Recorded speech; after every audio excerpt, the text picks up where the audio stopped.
મિત્રો, વધી રહેલી મોંઘવારી પ્રમાણે ખેત પેદાશોનો ભાવ વધતા નથી અને ખેડૂતોને સહાયો અને સબસિડીઓના કાગળિયાના કુંડાળામાં નાખી એક હેરાન પરેશાન અને એક બેકાર બનાવવાની યોજના ઊભી કરી છે.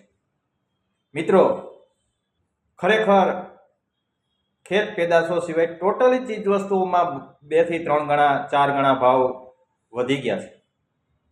આ બાબતે મિત્રો હવે આપણે કામે જાગ્યા ત્યાંથી સવાર આપણને કોઈને એમ હોય કે આ પક્ષ ખેડૂતોને ખેત પેદાશોના ભાવ અપાવશે, આ સરકાર અપાવશે, આ વિરોધ પક્ષ અપાવશે, તો મિત્રો એ આપણી એક ભૂલ ભરેલી વાત છે.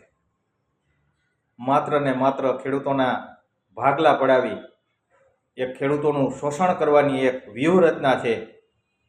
તો આમાંથી મિત્રો આપણે બહાર નીકળીએ અને તમામ ખેડૂતો એક થઈએ અને ખેત પેદાશોના મોંઘવારી પ્રમાણે ભાવ મેળવીએ